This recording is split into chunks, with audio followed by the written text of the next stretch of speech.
50-cent lesson in persistence.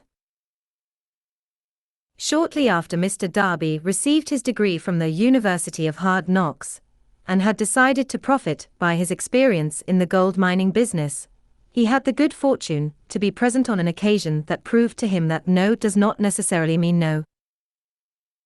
One afternoon he was helping his uncle grind wheat in an old-fashioned mill. The uncle operated a large farm on which a number of colored sharecrop farmers lived.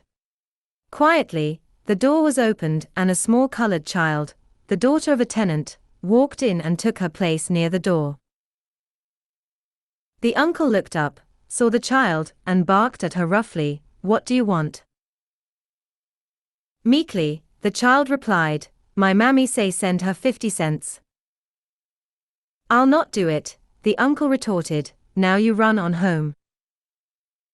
"Ya saw," the child replied. But she did not move. The uncle went ahead with his work, so busily engaged that he did not pay enough attention to the child to observe that she did not leave. When he looked up and saw her still standing there, he yelled at her, "I told you to go on home. Now go, or I'll take a switch to you." The little girl said, "Ya saw," but she did not budge an inch. The uncle dropped a sack of grain he was about to pour into the mill hopper, picked up a barrel stave, and started toward the child with an expression on his face that indicated trouble. Darby held his breath. He was certain he was about to witness a murder. He knew his uncle had a fierce temper. He knew that colored children were not supposed to defy white people in that part of the country. When the uncle reached the spot where the child was standing, she quickly stepped forward one step, looked up into his eyes, and screamed at the top of her shrill voice, "My mammy's gotta have that 50 cents. The uncle stopped, looked at her for a minute, then slowly laid the barrel stave on the floor, put his hand in his pocket, took out $50 and gave it to her. The child took the money and slowly backed toward the door, never taking her eyes off the man whom she had just conquered. After she had gone, the uncle sat down on a box and looked out the window into space for more than 10 minutes. He was pondering, with awe, over the whipping he had just taken. Mr. Darby, too, was doing some thinking. That was the first time in all his experience that he had seen a colored child deliberately master an adult white person. How did she do it? What happened to his uncle that caused him to lose his fierceness and become as docile as a lamb? What strange power did this child use that made her master over her superior? These and other similar questions flashed into Darby's mind, but he did not find the answer until years later, when he told me the story. Strangely, the story of this unusual experience was told to the author in the old mill, on the very spot where the uncle took his whipping. Strangely, too, I had devoted nearly a quarter of a century to the study of the power which enabled a little child to conquer an intelligent man. As we stood there in that musty old mill, Mr. Darby repeated the story of the unusual conquest, and finished by asking, "What can you make of it? What strange power did that child use, that so completely whipped my uncle?" The answer to his question will be found in the principles described in this book. The answer is full and complete. It contains details and instructions sufficient to enable anyone to understand and apply the same force which the little child accidentally stumbled upon. Keep your mind alert, and you will observe exactly what strange power came to the rescue of the child. You will catch a glimpse of this power in the next chapter. Somewhere in the book you will find an idea that will quicken your receptive powers and place at your command, for your own benefit, this same irresistible power.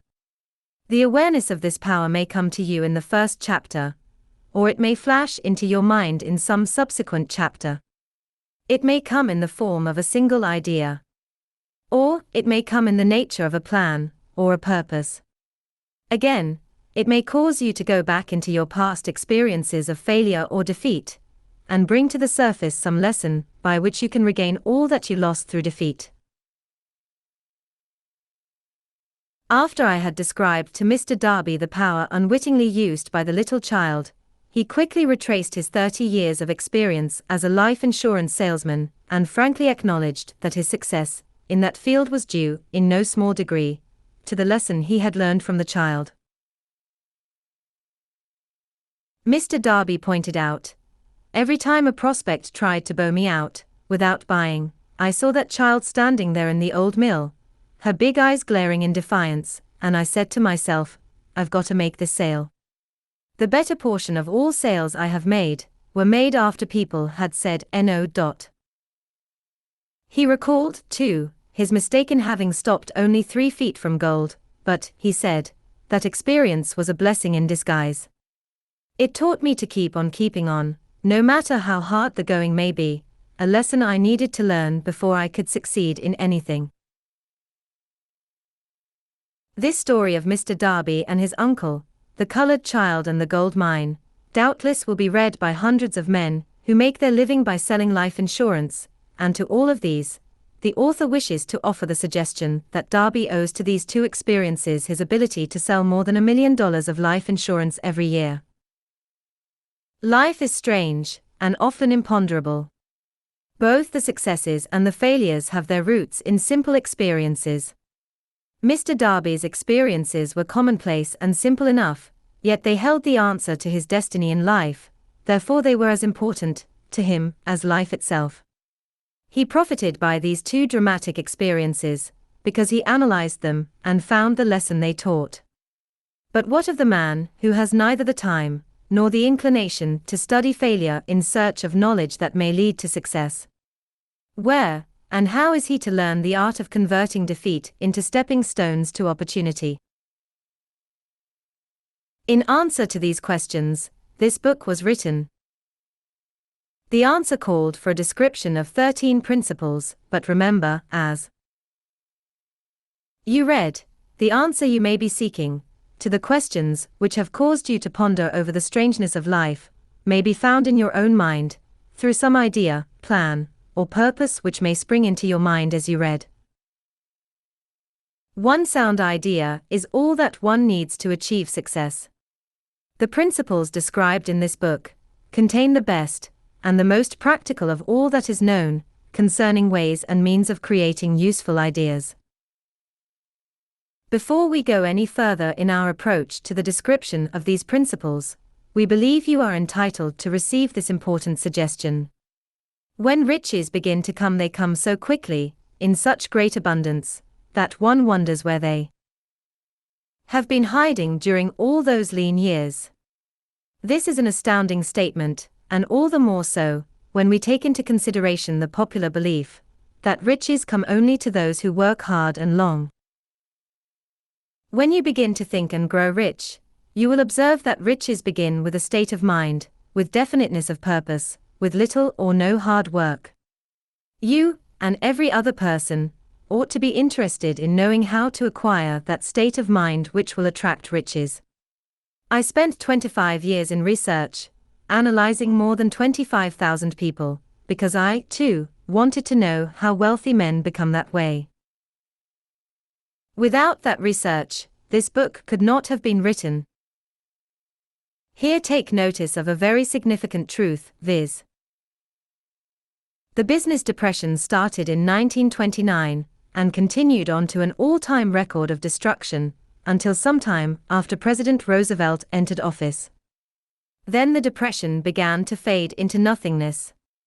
Just as an electrician in a theater raises the lights so gradually that darkness is transmuted into light before you realize it, so did the spell of fear in the minds of the people gradually fade away and become faith. Observe very closely, as soon as you master the principles of this philosophy, and begin to follow the instructions for applying those principles, your financial status will begin to improve, and everything you touch will begin to transmute itself into an asset for your benefit. Impossible? Not at all. One of the main weaknesses of mankind is the average man's familiarity with the word impossible. He knows all the rules which will not work. He knows all the things which cannot be done. This book was written for those who seek the rules which have made others successful, and are willing to stake everything on those rules.